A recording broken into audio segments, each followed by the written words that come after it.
মারুফ হাসান জানতে চেয়েছেন, হুজুর আমার অনেক বন্ধু নেশাদ্রব্য সেবন করে, এখন তাকে আমি কিভাবে ভালো কাজের দিকে ফিরিয়ে আনবো এবং আমার করণীয় কি?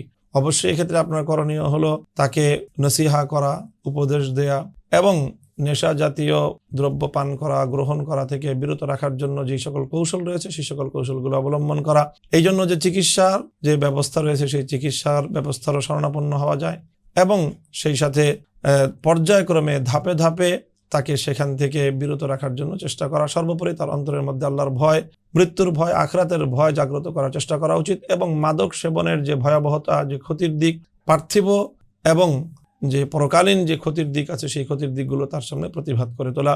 যে মাদক গ্রহণ করাকে হাদিসের মধ্যে স্পষ্ট ভাষায় বলা হয়েছে যে রাসুল ফাওয়াহিশ, যে লা তাশরাবিল খামর ফাইন্নাহা রাসু কুল্লি ফাহিশাতিন, যে মদ্যপান করা এটি সকল অশ্লীল এবং অন্যায় কাজের গোড়া। যারা মদ্যপান করে বলা হয় যে তার দ্বারা পৃথিবীতে এমন কোনো অন্যায় নেই যে অন্যায়টি তার দ্বারা হওয়া সম্ভব নয়। কারণ মাদকের কারণে মানুষের যে শ্রেষ্ঠত্ব এবং বৈশিষ্ট্য সেটি হলো মানুষের বিবেক। যে মদ্যপান করে নেশায় আক্রান্ত হয় তার বিবেক লুপ্ত হয়ে যায়, আর বিবেক লুপ্ত একজন মানুষের দ্বারা যে কোনো গুনাহ, যে কোনো অন্যায় পাপাচার হওয়া সম্ভব।